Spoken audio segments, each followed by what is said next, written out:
free to welcome introduce yourself and share organization and your email address if you wish to. However, please note that the chat log will be added online on our webpage. So all the messages sent to everyone will be published there and be shared there as well. To everyone taking part online, would ask to remain muted, please, until invited to speak during the Q&A session right after the lecture. If possible, please, would you also switch on your video and speaking so that your audio visual system can focus on you, because we have an owl set up right here in the front for those that are attending in person. You're also welcome to live tweet on Twitter. Our handle is Scotland Malawi. And we have about 90 minutes together today, and the Q&A discussion after the lecture. I'll then hand over to our interim CEO, Stuart Brown.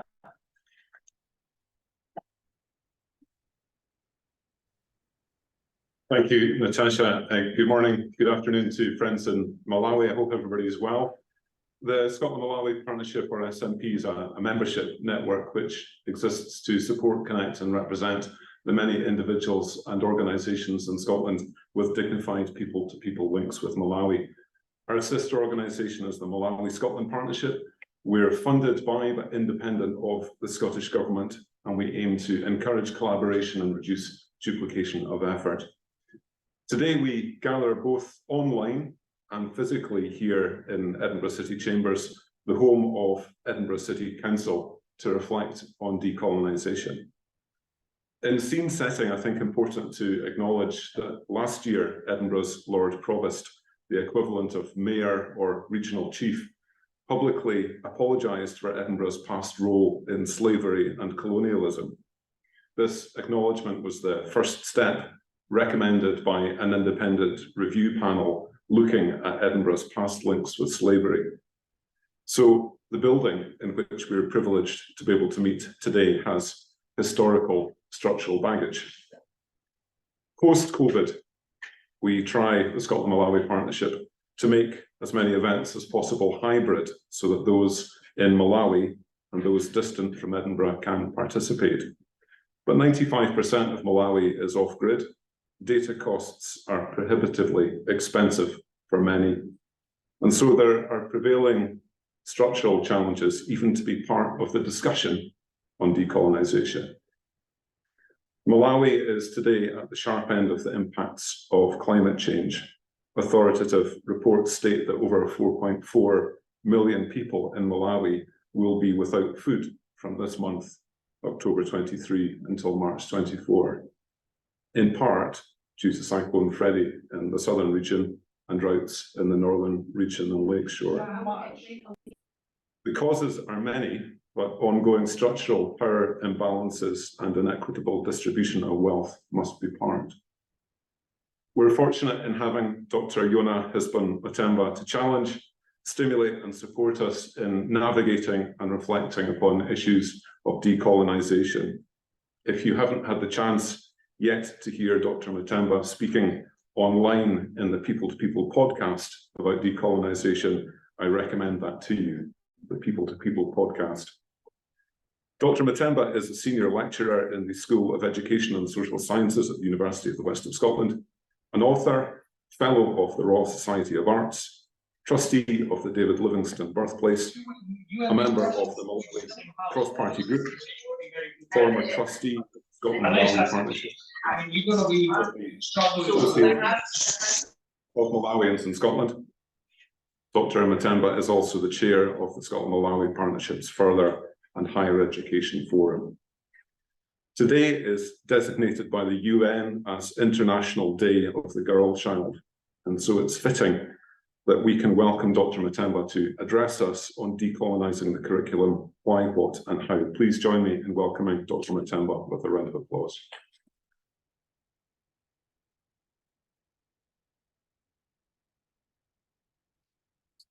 So much in your face, hopefully. Thank you so much, Stuart, for the warm welcome, and greetings to friends here in Edinburgh, and also greetings to friends who are watching us online here in Scotland, but I'm also aware probably in Malawi and other parts of the world. So welcome. What I would say is that it's a bright, slightly chilly Edinburgh morning, but actually sunny outside. It's actually a great day. Stuart, in your remarks in welcoming me, you did mention that decolonization, especially in the Western world, including here in Scotland, is always all around us. And I think some of the reflections that I'm going to make will be related to this point as well.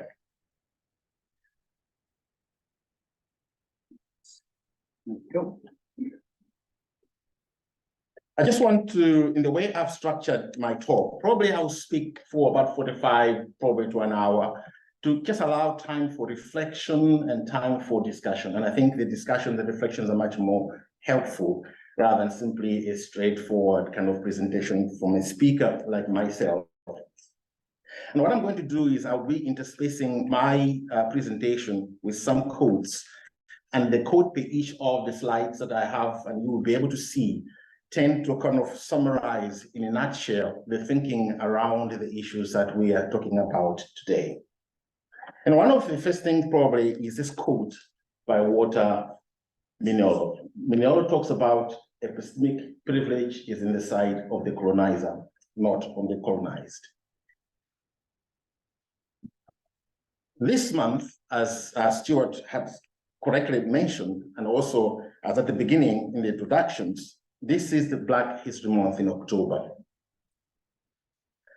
And I've got several questions probably that we need to consider, because in my discussion and talk today, I'm going to talk about what I call difficult conversations.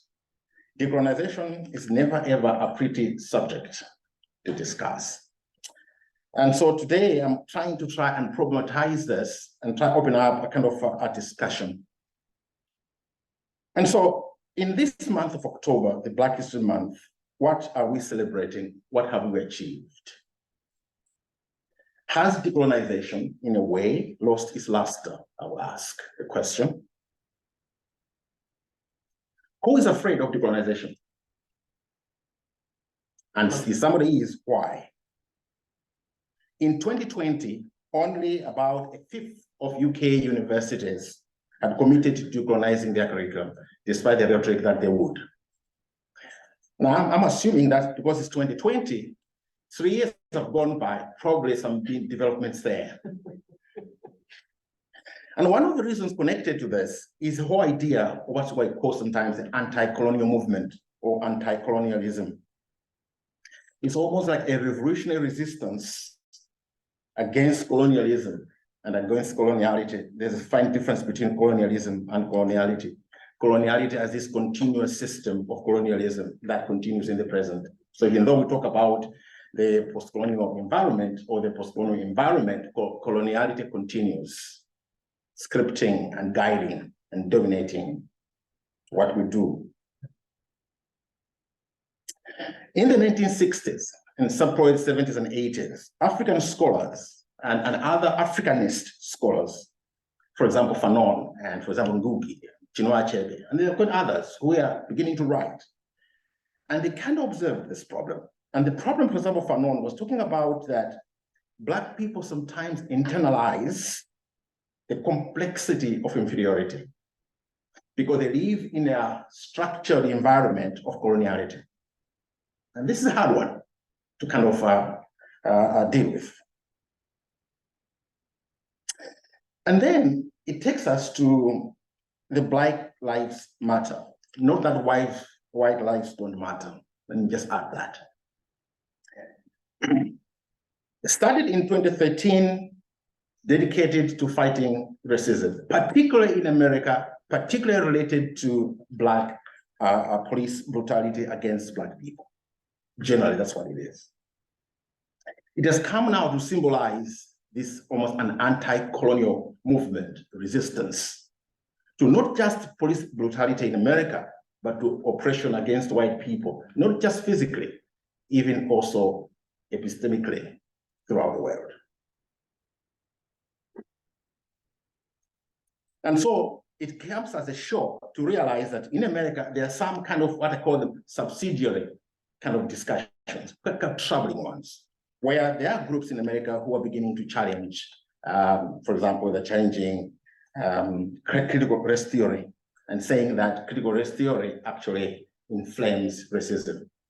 And even having groups going to schools to stop schools from teaching critical race theory on the basis that it actually promotes racism by pointing it out. And today, I'm going to talk about some troubling issues regarding these particular issues.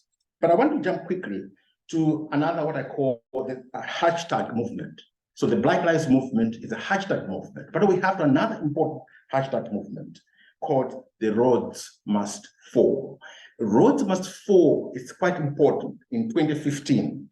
In fact, the date was 8th of March in 2015. A Black student at the University of Cape Town, which is Africa's top university, his name, Chumani Matsele, threw human excrement on the statue of Cecil Rhodes. And that act and the discussions that followed afterwards and the protests that came afterwards reignited the entire movement that has now come to be known as the Rhodes Must Fall. Actually, Rhodes Must Fall is actually symbolic of resistance. So it isn't the act itself of saying that the Rhodes statue must fall in Cape Town, which eventually it did, but it was to kind of highlighting the problem that we're talking about today. And then a year later, in 2016, we've had similar protests at the University of Oxford, one of the world's top universities. Just follow that. Oxford, one of the top universities in the world, and the University of Cape Town, the top university in Africa. What's the difference between these two? The road protests were almost drawing on the Rhodes Must Fall protests that happened a year earlier in South Africa. In South Africa, the demand was the immediate removal of Cecil John Rhodes' statue on campus. There were some difficult conversations with the University Senate, and eventually they agreed to remove, and they removed it. At Oxford, similar discussions happened. The administrators and the university Senate also met and discussed this very difficult subject. Made a decision to remove it, but when it came to it, decided not to remove it. So if you go to Oxford, the statue of Rhodes is still there. And I've got a kind of a provocative statement to make about this. In both occasions, in Cape Town and Oxford, the decisions that were made are correct, in my view. And you might be wondering, why are you saying that? Mm-hmm. In South Africa, structural location is important to consider, and I'll talk about structural location today. The structural location, physical structural location in South Africa demanded that the Rhodes statue must be removed. Oxford in the United Kingdom, some distance away, similar things were said, but by leaving the statue of Rhodes at Oxford is troubling. But by leaving it there also, they say something else quite important. Should we end up removing all the statues that we find in the Western world? My answer to that I would say no. What we need to do is decolonize them. And I'll talk about that a little bit later.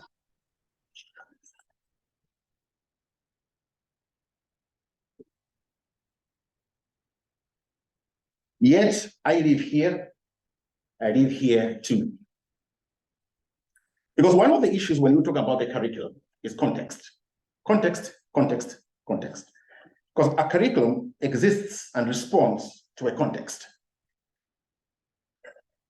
And so in Scotland, where I am speaking and where I've lived for quite many years, and where I call my second home, there is a context in which the curriculum exists.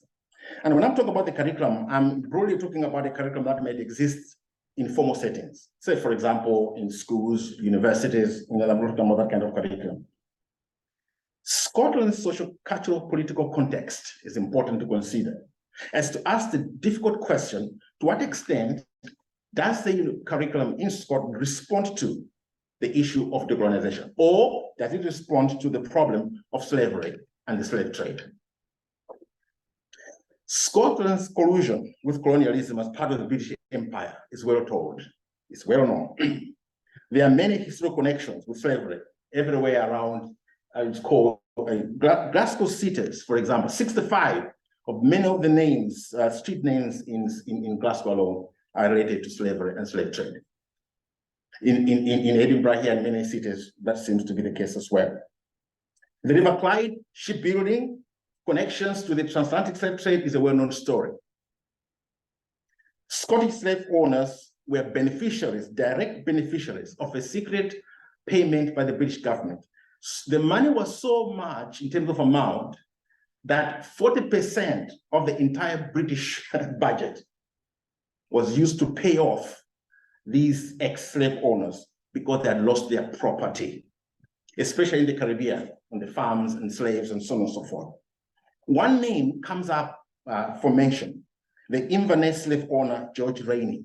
George Rainey received one of the highest payments present in the UK. In today's money, has been evaluated to 14.8 million because of his loss of property in the Caribbean.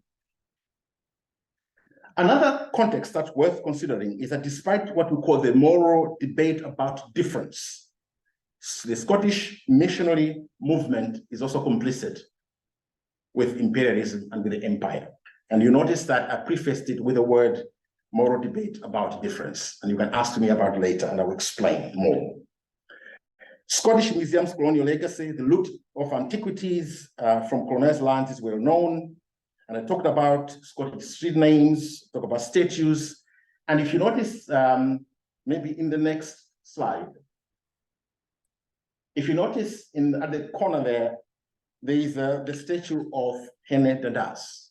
There's a story there, and I'll come back to that a little bit later as well. We're talking about colonial legacy in our Scottish cities as a context in which the curriculum must respond. But probably more importantly, I want to mention something else. And probably before I do that, there is a Jamaica Street. One of the streets when I first came to Scotland and we wanted to get to places were Jamaica Street. And even at that time, even some of us were coming from the colonized parts of Africa. We didn't quite fully understand. We just thought that they just liked the name Jamaica Street. Until we started digging into the story and the troubling history behind Jamaica Street. And Jamaica Street is not one of them. I'm just mentioning it because I've used that street, I've parked my car around that street. I know that street very well, called Jamaica Street, and how Jamaica Street was at the center of this trade that we're talking about, the slave trade, or trade, and or the organization and everything else. And that's why it became very, very, very popular. Maybe finally, the last point on this is in terms of, and I live here, is that Scotland has a sizable immigrant population, including myself, who come from the formerly colonized lands of the world. And our children, my children, go to Scottish schools and they partake of the Scottish curriculum. The question is, does it speak about us too? If it does, in what way does that curriculum speak about us?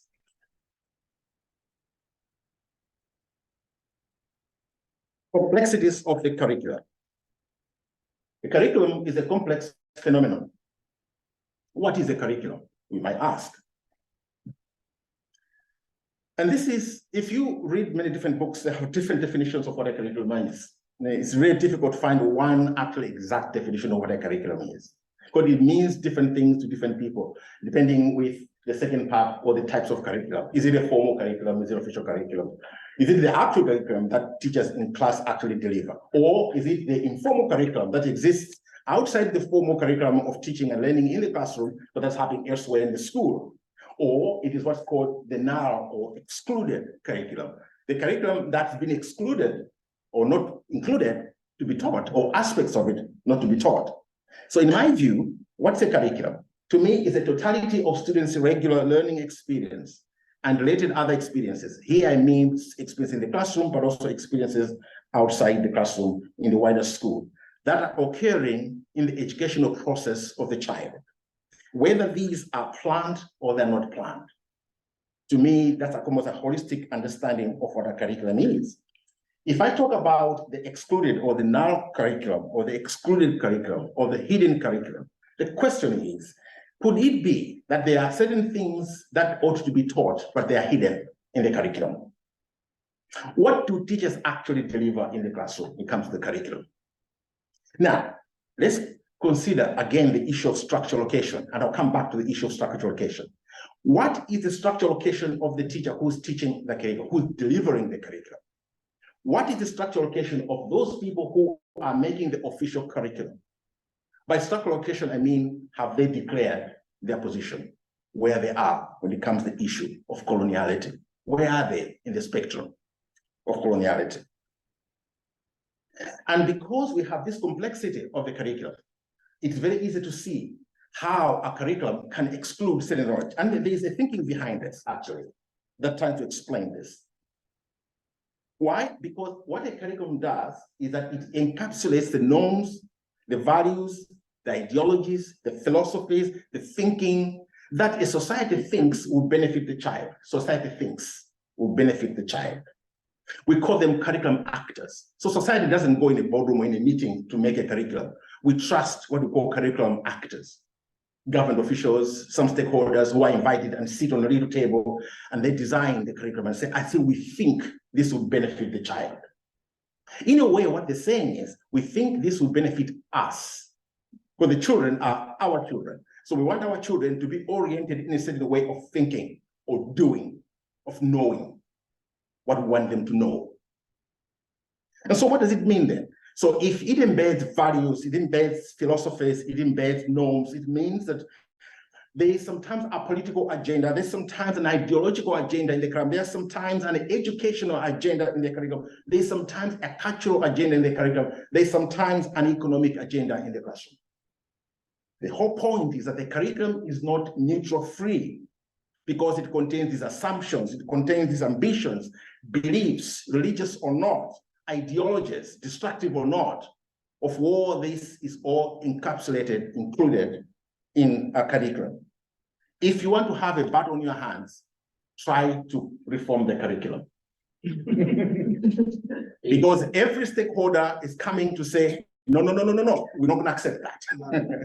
No, we should accept this. So the curriculum making is a battlefield.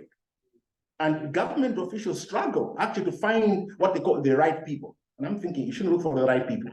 You should find the people who are going to give you their actual lived experience, so the curriculum can become much more meaningful. This comes to a point that has been raised in academic. Michael Apple's work on what he calls selective tradition. And Michael Apple's work, selective tradition, is talking about that the curriculum selects and deselects certain knowledges. It includes and excludes certain knowledges. And he concludes by saying, this is quite troubling, that in most cases, the kind of knowledge that is included in the curriculum is what's called hegemonic epistemologies. The more dominant epistemologies, the more dominant knowledge is the one that tends to kind of center the curriculum. And if I go back to an earlier point I made is, who is making the hegemonic epistemology? Who is making the hegemonic knowledge? Who's deciding? And if they are deciding, what's their structure of location? What is it when it comes to the issue of coloniality? And therefore, these hegemonic epistemologies becomes the official knowledge of the curriculum.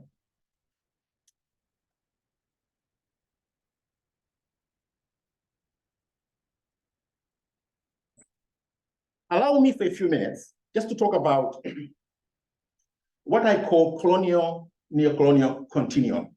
Earlier on, I mentioned the term coloniality, and I was explaining that coloniality is this continuous kind of colonial frame of what happens in society, the way we think, and so on and so forth. And colonialism isn't something that ends or an event in time, but something that continues to happen because the structures are still there. And so, colonial exploitation is not the same as other forms of exploitation. Actually, colonial exploitation is insidious, it's deadly, it's deep. It's so deep that even the colonized sometimes begins to question their sanity, whether to challenge colonialism or not. How does this happen? It happens for a number of reasons. One, because coloniality itself, as a set of attitudes, as a set of values, ways of knowing, power structures, it's almost like these normative ways of doing things by the Western colonizing societies. That's what it is. It's about what's called the epistemological frame, which is related to the European or Western colonial project. And the use of the word project is deliberate. A project which continues, which hasn't stopped, which continues. Because sometimes people always think, oh, African countries, just talk about Africa because I come from Africa, they have been independent since the 1950s or 1960s mostly. Or therefore they must be in charge of their affairs. And that's why I'm saying there's a colonial, neo-colonial continuum. And the answer to that question is saying that's not true. Are Africans free? Maybe politically, maybe they might claim to be, but in other facts of life, no. Why? Because there's a matrix of power that continues to operate through structures of control, domination, and subjectivity. There's a privilege happening in the context of racialized politics, of historical colonization through imperial power and subjugation. This continues. It's about domination related to a history of epistemic violence. And this violence is present in every geographical location, including in the formerly colonized places of the world. It is about silencing, relegating other epistemologies or knowledges, we call them, to what we call a barbarian margin. What are they going to tell us?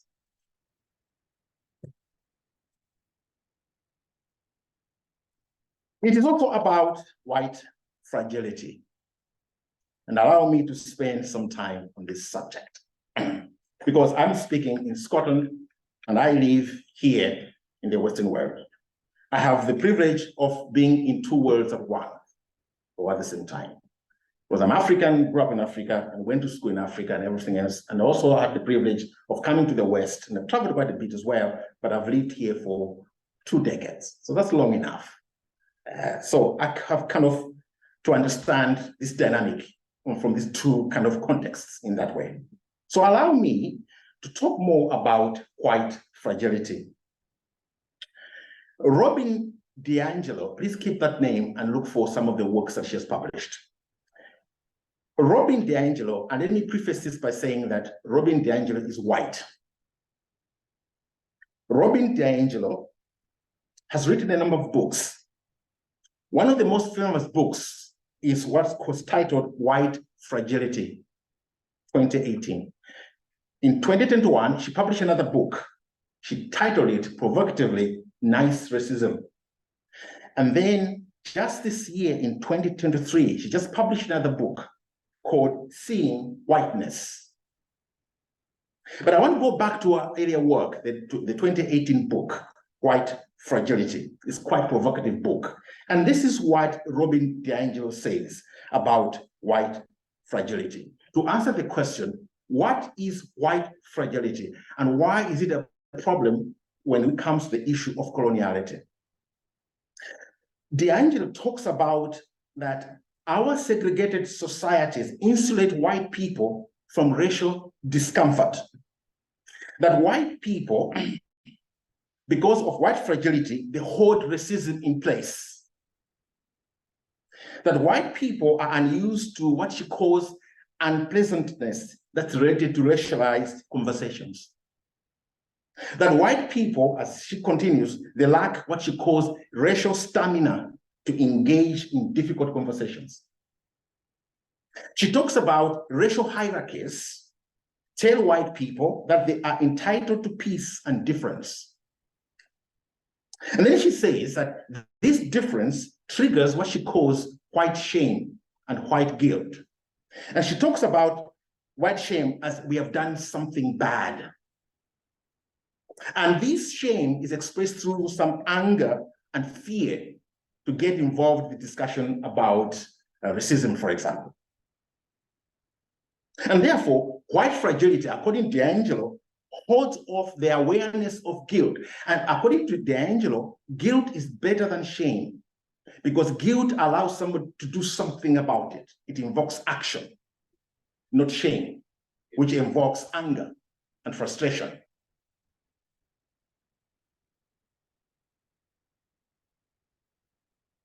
And therefore, according to DiAngelo, white fragility makes white people avoid what she calls proximity to the systems of racial oppression. In other words, she also talks about that this white fragility triggers the expectation of what she calls white solidarity so that they forbear from creating each other when it comes to the issue of racial missteps, she calls it. And then, as she concludes, she says, white people exhibit a disbelieving defensiveness about coloniality race. And she quotes a few sentences that might be common to us. I treat everybody the same. I am colorblind. I don't care if you're pink or blue. I have a black husband. I have a black wife. Or the most famous one, probably, it wasn't me. I didn't do it. As somebody said to me, I did not colonize anybody. And so the angel concludes this way, and I think I need to underline this. The social costs in awakening that sleeping dragon of white fragility is often so high for Black people that many Black people don't risk pointing out discrimination when they see it.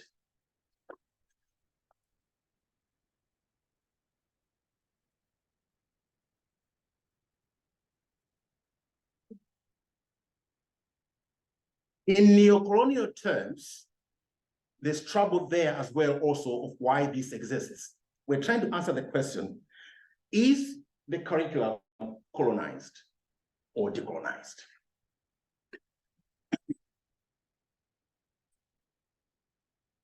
In neocolonial terms, there's a critique to be made here, and this critique goes beyond white fragility. It goes also to the colonized, because they are implicated and sometimes responsible for this too. Because there's what's called false decoloniality, illusions of liberation, myths of freedom, which leave the colonial project intact in the post-colonial present. There's what was sometimes called the white savior complex, altruism, emotional experiencing, that's very validating privilege, rhetoric of salvation while hiding coloniality in plain sight. It's about the colonial space still continuing its imperialism gaze, scripting and regularizing of the other. It's about commodification and coloniality related to perverse control. Instead of challenging it, we represent it, we uphold its existence, ratify it sometimes with a code of ethics. It's also related to a dependency culture on Western materialism. And the formerly colonized peoples are guilty of this dependency culture. And this dependency culture on Western materialism, social, education, economic structures, and patterns. For the formerly colonized, it's also about what's referred to as the colonial caged mentality that entraps us or entraps the formerly colonized peoples who continue, believe it or not, to support, sometimes operate these imperialist choreographies and architectures instead of challenging them. In other words, as Ngugi mentioned to us in 1986 book, it's about false universalism, the idea that westernized canons attribute to truth. It's about what Fanon talks about as false consciousness, double consciousness, and he calls about identity masks that befalls the colonized mind.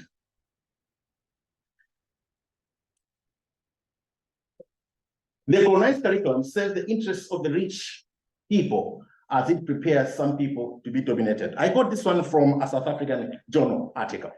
It's quite simplistic, but I think it makes a point. How would you tell that the curriculum is in a colonial formulation? Just a few examples. It's not an exhaustive list, of course. In other words, it centers on what I call selected local knowledge at the expense of other ways of knowing. That's what it does. So if you want to identify it. It lacks different interpretations to knowledge and to knowledge making. It ignores the existence of the colonial epistemic violence. It papers over or does not include controversial or uncomfortable issues, including racism, slavery, colonialism. It sometimes celebrates the supposed colonial triumphalism. And sometimes it draws on educational theories only from hegemonic discourses and ignores these from any other places. Here, something comes to mind, Ubuntu, as a frame of understanding education, life, and so on and so forth. what extent can that help us to decolonize our curriculum? In other words, in decolonial terms, it does not acknowledge its limitations, biases, omissions, and exclusions. It also demonizes non-normative knowledges, which are spoken of in deficit, tokenistic, or stereotypical terms. Probably importantly, it minimizes Black pain and the call for reparations. And this word reparations is quite important. People always think reparations is just money. Reparations is about bringing things back to their original pure state or the way things were, not just about money.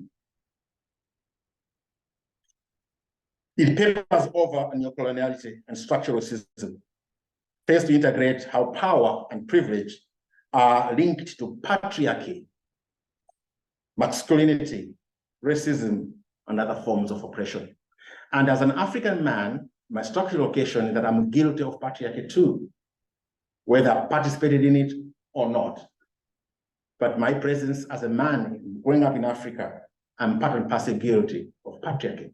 And so I have to declare my structural location.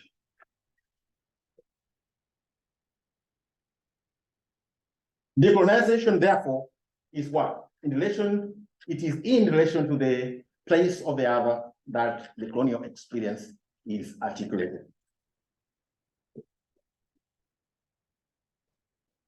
I don't want to spend too much time because in a way I have laid the background and some kind of context about what decolonization is all about. But probably I say taking the bull by the horns. So here when we talk about decolonization, obviously we're talking about challenging neocoloniality, recoloniality, believe it or not. Recoloniality is whereby colonialism seems to have ended, but something begins to happen that we're going back to colonization. It does happen sometimes.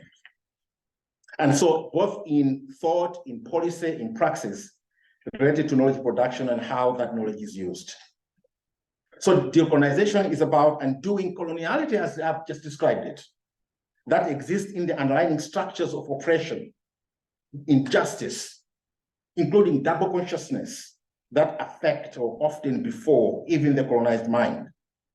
It is about disobeying coloniality through delinking knowledge from the colonial matrix of power, which I've mentioned earlier on.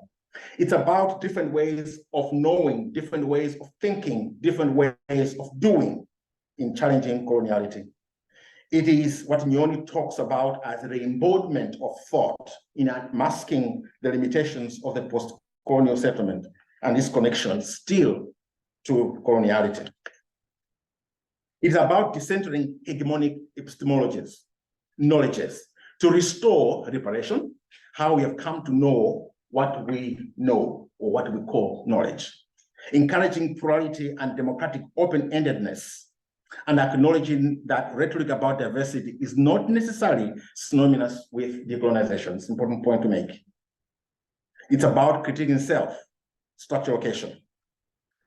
It's also about social justice, equity, and equality. So every time we talk about equality, let's think about equity, not just equality.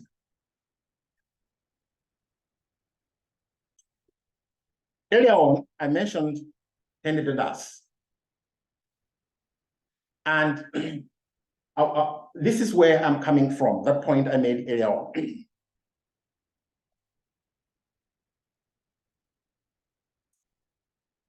It's difficult to read that there. But if you go, even after this, those of you who have a bit of time, I want you to go and visit this and see it. There's something that's happening there that's quite interesting and worth noting. You remember when I talked about the Oxford John Cecil Rhodes statue, and I said provocatively that they made the right decision to leave it. And then people must be wondering, goes online and say, what is he talking about? And it comes to this. At the bottom of this statue, the Henry Dundas statue, it has been revised. And at the bottom of it, it says something quite important. What did he say? He says, in this 2020 plaque was dedicated to the memory of the more than 2 million, is it? Slaves whose enslavement was the consequences of this man that you see.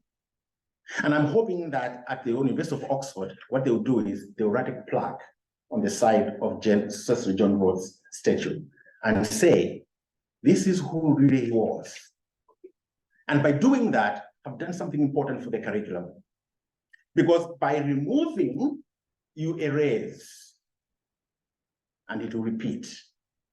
But by leaving for posterity, that we once had this problem, and now we have found a way of dealing with it.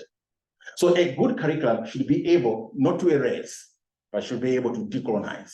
And that's the difference that I'm making.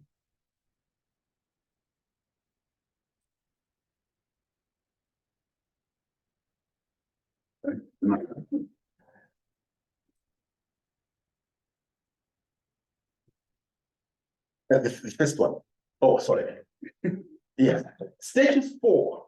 Is 4, but the curriculum don't fall. That's good observation. And the other observation is this: the university went to decolonize. This in the paper that I read recently by Doherty, Madriga, and Joseph Salisbury. Talks about the university went to decolonize, and all they brought back was lousy diversity doublespeak. One of the problems of and some of the strategies that are implemented in the curriculum is because we are rushing to diversify the curriculum before decolonizing it. It's almost like putting fertilizer on a ground that hasn't been tilled.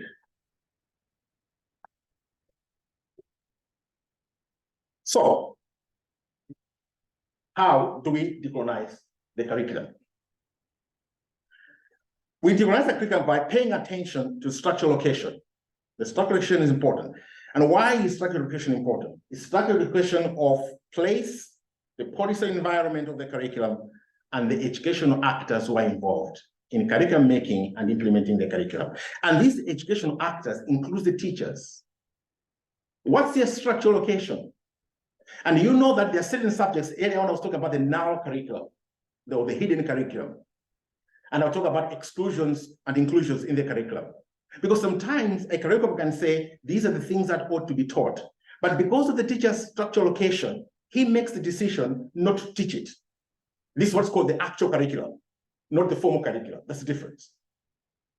So it means that here, if we pay attention to the structural location, including the structural location of the educational actors, including the teachers in the classroom, and that's how to decolonize the curriculum, is also to embed what I call counter-hegemonic strategies that challenges coloniality in all its guises, whether we're talking about neocoloniality, recoloniality, and other forms of colonialism or coloniality. That's what we're talking about. It's about a kind of curriculum that creates what we call decolonial spaces to allow difficult conversations to take place and comfortable conversations to take place. I'm just wondering if Henry Dundas is part of the curriculum and is taught in its holistic sense of who really was.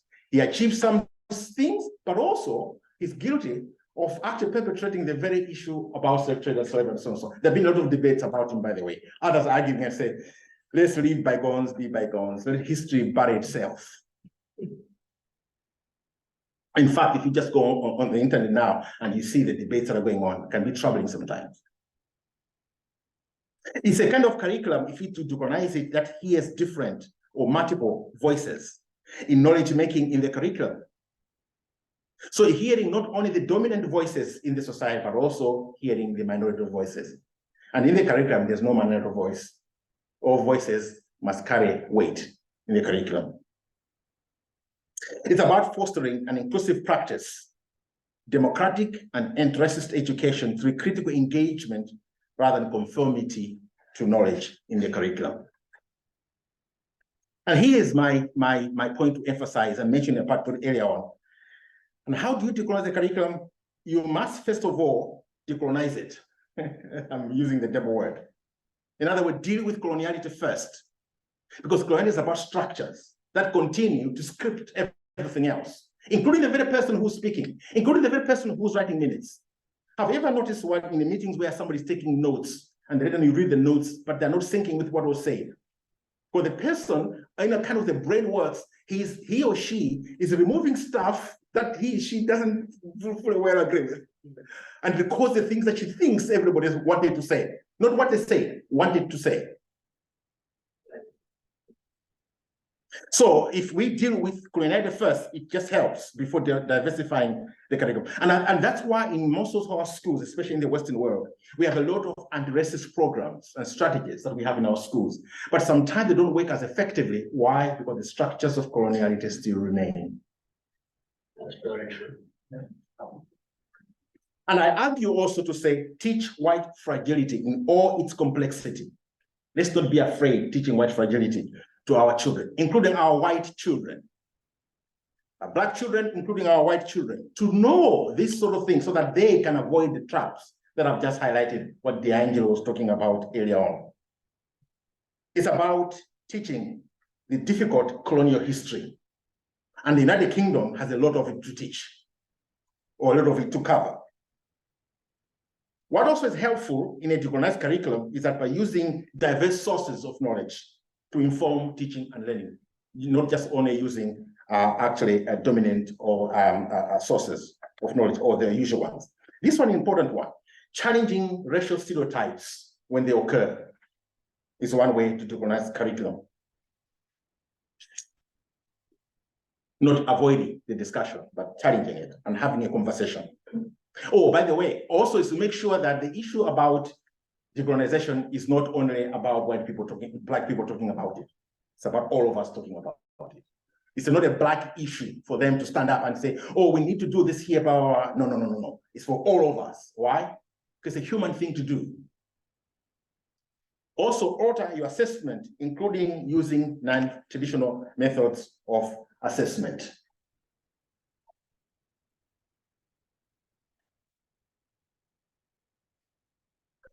Stuck a little bit there.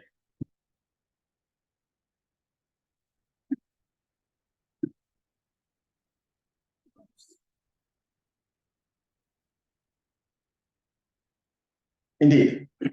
And I have already covered some aspects on this next slide here when I was talking about include anti-racist programs, for example, as part of decolonizing the curriculum, so altering the assessment, for example, fostering inclusive practices, challenging racial stereotypes when they occur, using diverse sources or different sources for teaching for teachers. But also, of course, it's for teachers to declare the structural location, because that helps, because the teacher is the one who actually delivers that particular curriculum. Let me stop here and invite a plenary. And the plenary is structured around a few questions that I have. And I would ask our listeners online and the one here present to, so that together we can reflect on this and of course on some of the other questions that you might have for me. Here are the questions. What is your structural location related to decolonization? Those of you who are listening to me today. How can you deconstruct yourself in order to decolonize praxis? How does your structural location facilitate or hinder decolonization of the curriculum? Let me stop here.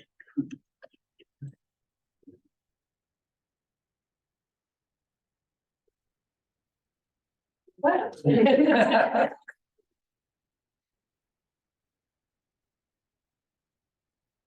Thank you. Thank you. Thank you. Yeah, thank you so much. I wonder, beyond the questions and including the questions that you posed, I wonder if you're happy to take questions. Yes, indeed. From people online and in the room. Yes, indeed. Can I stop sharing just so we can see the people online? Yeah. Hopefully they can keep track of the questions in their heads. No, it's fine. It's just a matter of being able to see the attendees. Yeah. And I know there's a lot of chat stuff, but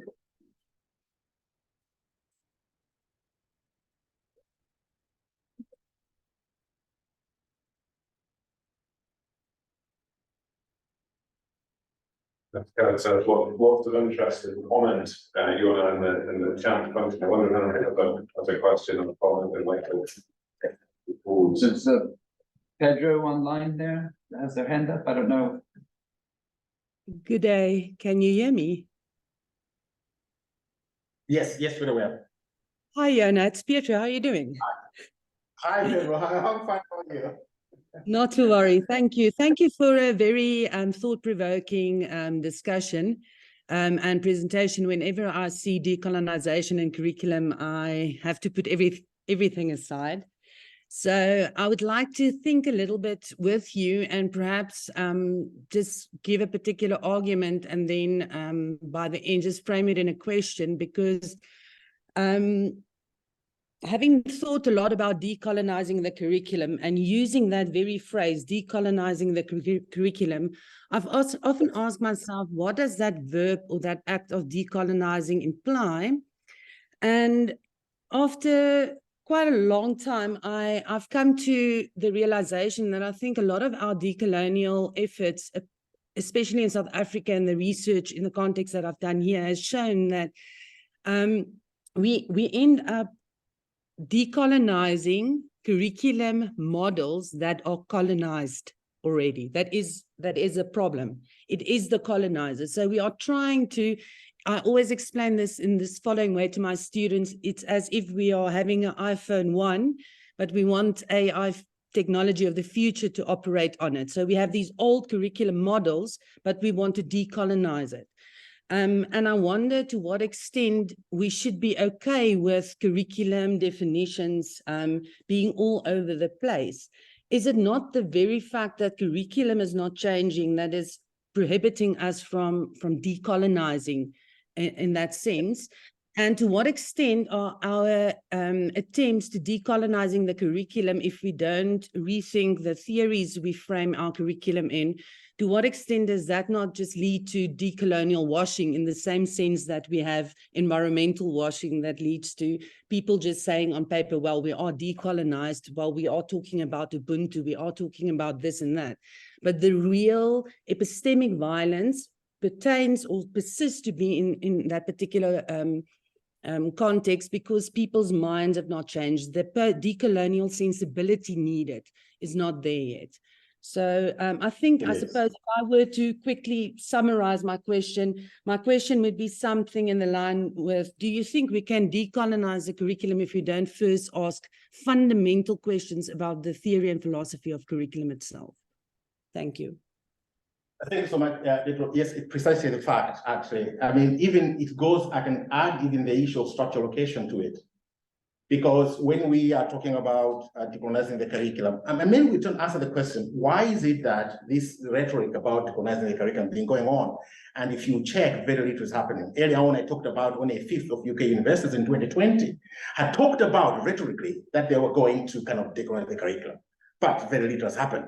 What seems to have happened in many cases is where they have introduced anti-racist programs, but the curriculum is still not decolonized. So I'll go back to Pedro's question to say, do we maybe not understanding the concept to decolonize? What do we mean by decolonizing the curriculum? So probably I think educational actors need to come in and kind of redefine what we actually, in practice terms, what do we mean by decolonizing the curriculum?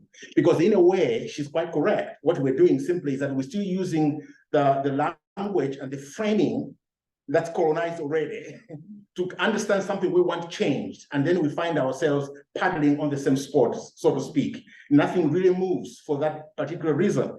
But also, Pedro, thanks for that. It's about difficult conversations. I think I'll use the word deconstruct. It's deconstruction.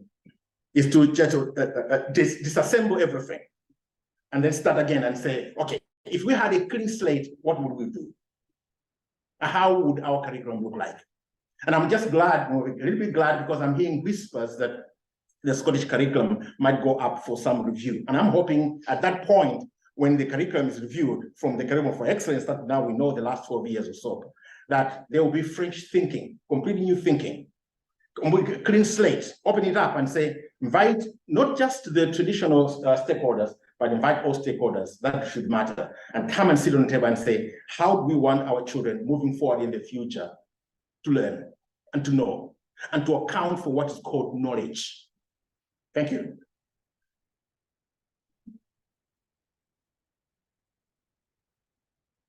Yes, sir. Well, thank you very much, Dr. Matimba. You know, really touched very provoking issues and ideology of oppression and hate one another. Yeah, I really agree with you that decolonizing the curriculum is a very important step before we go any further. However, according to literature, the literature now is becoming very hard due to neocolonialism, globalization. All these things are making things very hard because I know that you understand now that English is language is kind of taking over the whole world. And most of the African countries now are feeling pressured, and they're changing their medium of instruction to English, even in the countries where they were not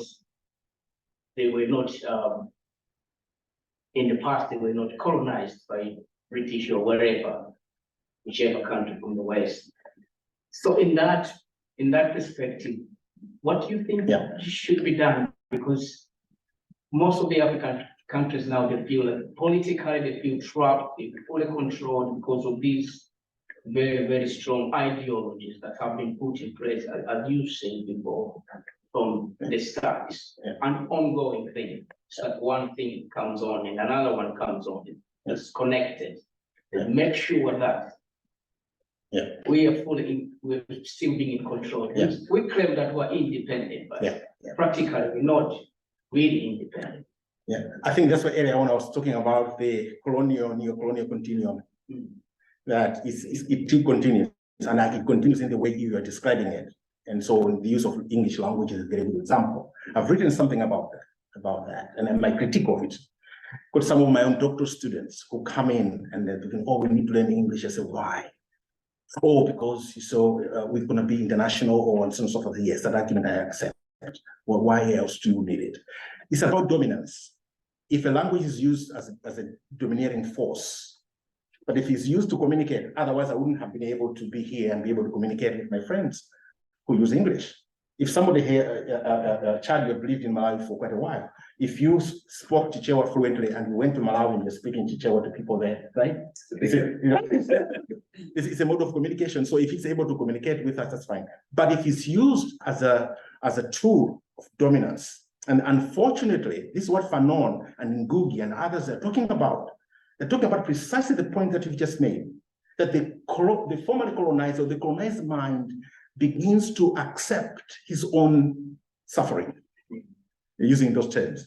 Instead of challenging it, it begins to say, I remember when I went to school, we could get punished by a cane on the wrist for speaking Chichewa at school. In fact, there was like a little, sometimes it could be a pen or a stick or something, so that if somebody hears you speak Chichewa, they give it to you. So the last person at the end of the school day who's still holding the stick gets the punishment for speaking the local language. And that's a problem. And this is in Africa, not in the Western world. And that's why we're talking the neo-colonial environment is troubling in Africa too. And I'm very critical about that, actually. It's even worse when it's being used as a measure of intelligence. Yes, indeed, for that reason. Thank you. Maria Pakpahan online has a question about decolonization in relation to the current situation in the Middle East. I wonder if you would like to come in with that question, Maria.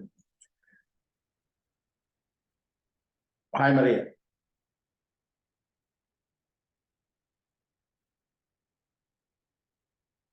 Hello, thank you. Can you hear me now? Yes, yes, we can. Thank you for the lecture. Very liberating. I just wonder if this decolonization context in terms of, changing structural curriculum and all the one that you expect, how you put that context in the Palestinian context when actually not only colonization still on, occupation still on, but it's become violence conflict. I mean, any advice or any input? Yeah. So when we talk about decolonization of the curriculum, we are mostly talking about hegemonic epistemologies or knowledges. That's what we're talking about. But also it translates, as rightly Maria, you're putting it, sometimes to the physical. There's a physical space to this, not just a rhetoric space, but the physical space. So the conflict you talk about in Palestine and so on and so forth, between Israel, and this is now the physical space of it. In Africa in the by the way, one of the things I mentioned briefly was what I call the anti-colonial movement. In the 1940s, especially in the 1950s, how Africa became independent was that the likes of Robert Mugabe, Julius Nyerere, Kamuzu Banda, who started here, just across the road here, all these people, that they needed to become more physical too, or rather take up arms or anti-colonize it by physically being there, by demanding. So there are two dimensions to this. So of course, I'm not going into the issue of the war between what's happening now, the unfortunate war that's going on now. But in terms of the curriculum, here we're talking about dominance. So to what extent is the curriculum a decolonial space, or is actually a colonizing space? So in what ways, I work with some colleagues in Israel and sometimes in the Middle East, and there's always sometimes an attempt in the curriculum space to begin to think of different ways of understanding these difficulties. And one way is the curriculum, because the curriculum is about the future of the nation, because we're teaching our children something that is different from where we were. And it's a difficult conversation. Curriculum is never ever an easy conversation. Curriculum is always a difficult conversation. And so my answer is that yes, where domination appears, domination is wrong anywhere. Hegemonic epistemologies are wrong anywhere. Hegemonic knowledge is not a good thing. We need to decolonize the curriculum space for the reasons that I have just advanced. Thank you. Thank you. Francis. A practical kind of question. You finished at the end by looking forward to Scotland potentially reviewing the curriculum. I don't see, don't quote me, I don't see our leaders as being particularly revolutionary in this space. So is there a good example somewhere that we could hold them to, where a country has dared to go as far as you suggested in terms of, I would put it as revolutionizing the curriculum, because it's about I spent a lot of time in the Middle East, and the control of the curriculum is phenomenal. So it's a bit, I mean, decolonizing it in a very broad sense, perhaps. But is there somewhere out, is there a good example we could quote, or is this a brand new space? Yeah, actually, some of my work, I'm talking more not about decolonization, but anti-colonization. I'm drawing on the works of the liberation movements in Africa in the 50s to say that maybe if we want the revolutionary change that Francisca you're talking about, what we need is an anti-colonial curriculum, not a decolonized one, going beyond the usual rhetoric of hegemony, and so let's change this, or let's invite that. Now, is to stop in our tracks and say for the first time, okay, if we have to start again, what will we produce? At that point, maybe new ideas, but you ask something else. How can we influence this? I'm hoping Stuart and Chad, maybe these sort of conversations, when people listen to them, because among us, there are some people who might have influence, probably in education, might have influence, in politics, might have influence elsewhere. And then they would say, oh, maybe really we need to stop in our tracks and to think again, that if we're going to review this curriculum, we're going to think differently. And the way, think about 55% of the Scottish population is immigrants. 12% of them are from the Commonwealth, and some of them come from the Caribbean and so on and so forth. Professor Jeff Palmer has done a lot of work on decolonization. And Jeff Palmer is mostly actually talking about the idea of saying, don't erase it, decolonize it. So maybe that's what we need. Yes, please. Can I remind you that I've had my hand up for a little while? Oh, all right, there's a hand online. And Valerie Woodgager, if you'd like to come in, Valerie. And after that. Sorry, she's muted. you muted me. Can you hear me now? By the way. Yes. This decolonization, if you think about it, it isn't Britain that made the world want to speak English. It was more the Americans. And I'd really rather they spoke English than American English. I live in Wales, which is a country which not only has two languages, English and Welsh, there's actually several varieties of Welsh. North Walian and South Walian are very different. Very often people from the North Wales cannot understand South Walian English, if you see what I mean.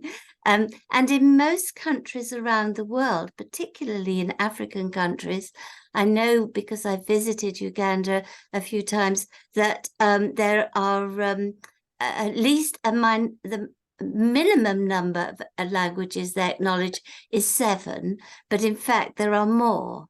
And there is a way around this. We can use technology in a new way. I spoke in UNESCO in Paris about creating ebooks. Now, ebooks have several advantages over paper books. A, because they cost less. B, they can be transported at virtually no cost whatsoever. They are also editable, and they can be in several languages. English and Welsh would just be one, because we'd have to do another Welsh one for North Walian people. I live in South Wales. So you see, you can use the technology to overcome some of the problems of the decolonisation. I'd love to talk to you more about this. If anyone would like to contact me, my email address is at my name as you see it, but all one word, no hyphen, Valerie Woodgager, mbe@gmail.com. Thank you. Thank you so much. You raised the second point, you raised a very important point of ebooks. And the decolonization is about, it's not about deleting, it's about inclusion and diversity. So if, for example, to answer the question about the problem of English in Africa, for example, why not have several languages? And by the way, this dominance is not about English. It's about also internally in Africa, for example, about one language dominating. And now I can proudly say that has changed to the better slightly, because we have radio stations that are now broadcasting in many different languages locally, which is that's part of decolonization anyway. So I mean, with the ebooks, the same probably what you're suggesting could be the way forward as well. Google Translator is also there. So even though you can rely much on it, if you're an African, you'll be chaos. Thank you. There was a hand there at the back. Yeah. Thank you very much. My name is Katie Hunter. I'm a history teacher and also on ARED, which is the group looking at the curriculum in Scotland nationally. And it's just a response to the previous slide. So just in the chat now is a link to the anti-racist curriculum principles that will hopefully guide the new review. And it'd be really wonderful if people could follow the link, and if you, in your own time after this, respond to the curriculum principles. I think they're radical, and I think that people will be really, I hope people will be pleased with them. And it'd be wonderful to have, going forward, people's responses and thoughts on them internationally as well. And thank you. Thank you. Wow, thank you. No, that's very helpful. Yeah, that's very helpful. So creating a decolonial space for the new curriculum, whatever comes of it, and anti-racist programs or strategies become part and parcel of that process. Yes. Seconda Jumbi online had a question about control of the curriculum. Yes. I don't know if you'd like to come in, Seconda, if you're still with us. Yes, sorry, I couldn't hear that so well. Are you able to hear us now?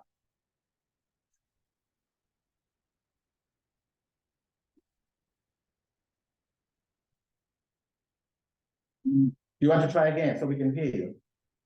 The question is, Stuart, maybe you can read that for Yoni, and we'll see if how does decolonisation work when the powers that have the power to authorise or vet an education system themselves don't recognise anything other than what they perceive as the right way to do things? It's going back to my first or second question, structural location. You remember I declared my own patriarchate and how I am. Oh, by the way, Robin DiAngelo in her book, the White Fragility one, she first of all declares her own complicity in this unawareness. Sometimes it happens because it's part of your culture, the way you've been brought up, your environment, many factors. that you're not even aware until maybe somebody points it out to you. And this is where, going back to the point he's talking about shame and guilt. At that point, do you feel guilty or do you feel ashamed? Thank you. Katrina Oates online has a question. Indeed. Hi, Katrina. Hello, hi, Yona. Thank you very much for your lecture. It was stimulating and exciting and interesting as ever. Thank you. I'd just like to ask you about, the who of this decolonizing agenda, because, it's really important that not only that we do address the curriculum issue in terms of its structure and its values, but we also, I just feel we also need to be aware of, who is doing this work. For me, it requires a kind of activist orientation, and I'm not seeing enough of that in the profession. And I know that someone mentioned the anti-racism educator program, which is excellent. And it would be great if everyone really bought into that, not just did it, but bought into it in its values and enacted the values. And I just wanted to know what you thought about, how are we going to activate the profession to really buy into this work that is so essential? Thank you. Thank you so much, Katrina. And I think it's going back to my first slide, we're talking about hashtag activism. Yeah. Do we need a hashtag? A hashtag for Scottish Curriculum Review? and to begin to kind of ask this difficult but important question. Now, Katrina, just to reflect on some of the things you've mentioned, a few things. One, who are the actors involved in the process? What's their structural location? Have they decolonized themselves? Are they aware of their own structural location when it comes to the issue of racism, structural inequalities, and so on and so forth? So sometimes maybe conversations like we are having today and similar conversations are just helpful. And by the way, sometimes it's very easy to think, and this is what DeAngelo is talking about, you think it's a white bashing, you're bashing white people for the wrongs they've done. No, a neocolonial continuum happens across the world. Today I wasn't talking about colonialism in a historical sense. I'm talking about a neo-colonial continuum, which is in every geographical space, including here in Africa and other parts of the world. It's about dominance and who's saying what, and have they declared their structural location. So Katrina, that's an important point to say, and the question that you posed to say, probably the people who will eventually be involved, not only here, by the way, anywhere where the curriculum is being looked at, is to say who's being invited here and are we having an honest conversation? Are we saying, you know what? Yeah, I understand now. I've said some things, I've thought some things, I've looked at some things in a certain way, or I didn't understand that was microaggression. Because sometimes there's what's called, DeAngelo talks about microaggression of coloniality, which even the person is not aware of, because they have internalized it as part of their everyday living. And they're just thinking that's how you respond until it's pointed out to that particular person in sessions like this or in other comfortable decolonial spaces. And then people begin to understand that I see where the problem is. It's about acknowledging that all of us can, whether by plan or not, be part and parcel of the problem, but also we can be part and parcel of the solution.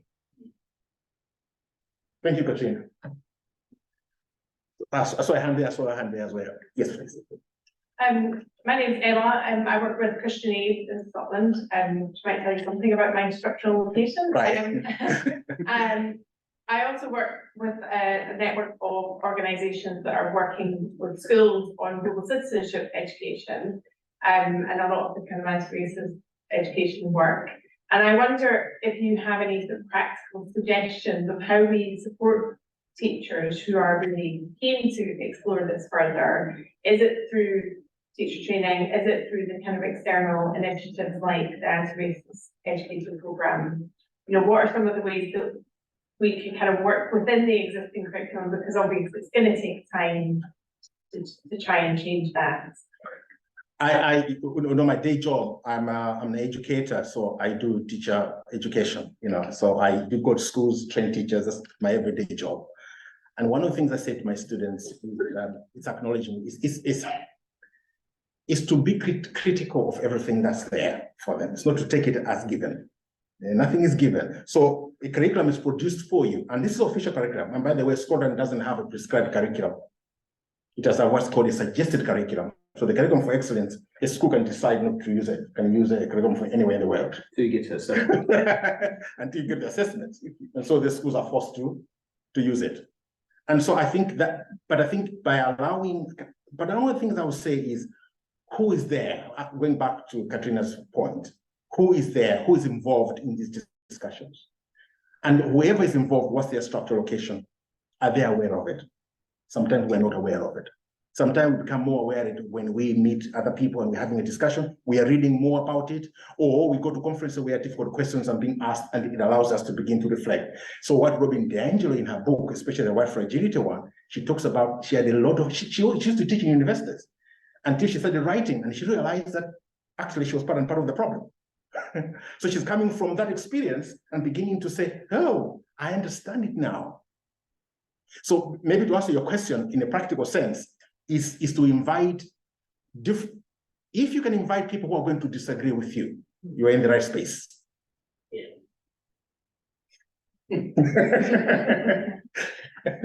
There's a hand there and I see Chad. Mine is just saying, just a comment, maybe Shadi, if you have a question, you can go, then I can just. Oh, I was just curious, from your, two homes point of view, and talking about like the South African context of lots of changes in names of cities, airports, and so forth. Yeah. Obviously in Malawi, particularly Blantyre, because the long ways all areas. Yeah. But in Blantyre, we have Laws Road and Glen Jones Road and so forth. Yeah. I guess just your feelings on,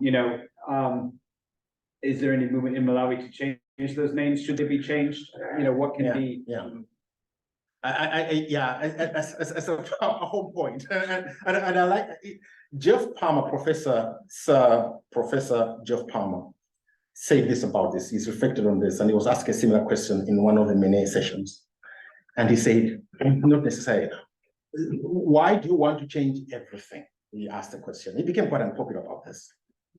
Should we erase the history of everything? Because history is history. It's there, done. We are here now. What we could do is to learn from it. So going back to Sir Green Jones, by the way, I lived up the road. That's how I grew up. I grew up in Nenoa, so there you go. I saw that street every day, grew up there. Is it to say in our curriculum, when we teach these things, to explain? Because Green Jones was part of the colonial structure. Why is he there in Malawi? Oh, by the way, why is Blantyre there? When I came to Scotland and I used to live I was telling you earlier, Belgium, and I went to open a bank account, and I didn't know very much. I was just a newbie here. And I went to open a bank at Beckless, and I said, "Where are you from?" Near that form. And I write Blantyre and everything else. The guy looks at it and says to me, "Oh, where's the postcode?" So I said, "No, where I grew up, where I was born, there was no postcode." I said, no, postcode, Blantyre, postcode. I said, no. And we went on for some time until it dawned on both of us that I was talking about Blantyre, where? In Malawi. There you go. Yes, you see what it is. I just wanted to comment on, I can remember her name, she was talking about social, you talked about social movement is the hashtag thing, Yes. the right way to move about. Right.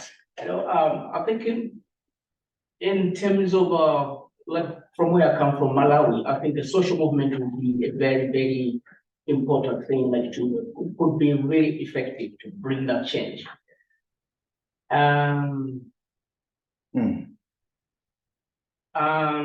But yes, a social movement is we could bring that change. And then you find that in these places, the fight is not only fighting these white ideologies, because what you have said already, like us as well, we have internalized it. And there is a group of people, We'll fight to keep it. African allies that are there, and elites Yeah. that are there, are the ones who are in forefront, like protecting that, we want English language to be medium of instruction. You see how difficult it is, because those are the people who have got the political power as well. So the social movement, I think, would be a very, very effective move, to achieve that goal. Otherwise, just to go around about it, I think it's going to take forever. I mean, the subject on the use of English in Africa, and which I've contributed in some writing, some of my scholarly work, and it's so interesting to see, where actual countries defending, the dominance of of a foreign language on their children. And it's quite interesting to see, and precisely for the reason that you're pointing out, is political leaders and political elites. By the way, the political elites want to continue the colonial kind of system. Why? They are comfortable. They're comfortable. It benefits them.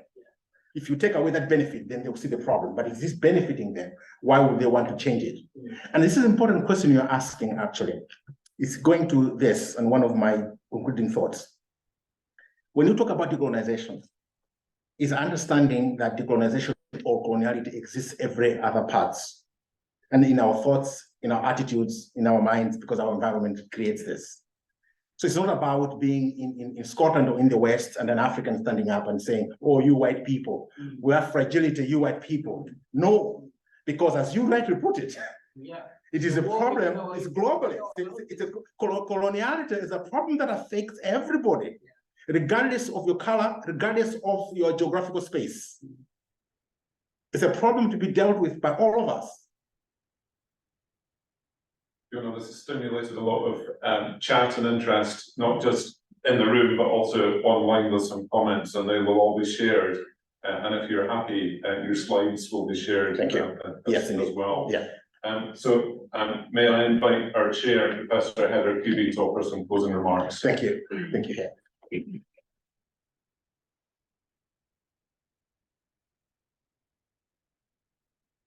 Thank you, Yona, for an absolutely stimulating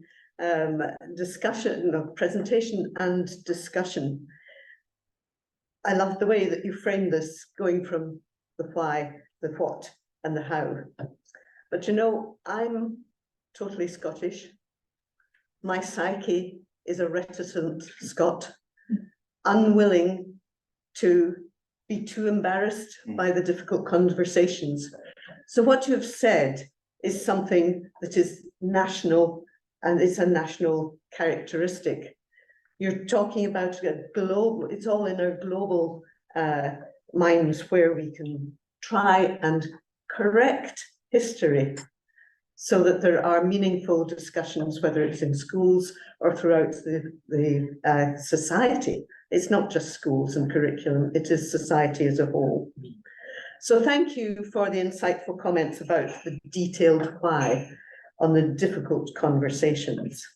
Thank you too for your setting the scene of the what, where the selection of official knowledge brings the exclusions in every country.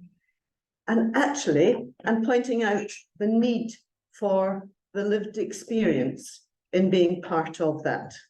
Your example of Jeff Palmer and the Dundas statue is a wonderful example of someone with lived experience who worked really closely with Edinburgh Council to ensure that the wording that was put on the statue now is something that explains rather than erases.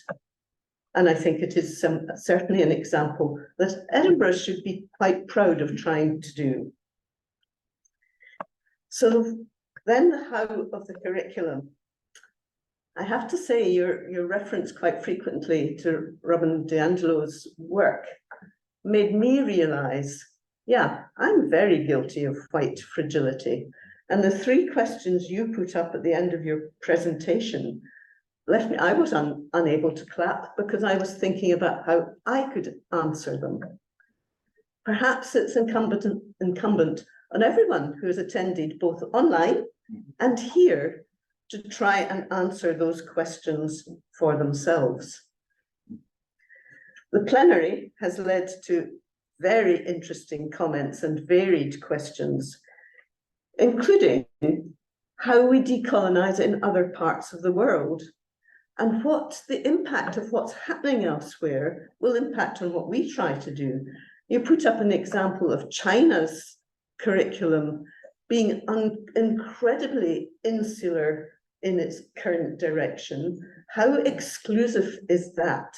And what impact will that have for us?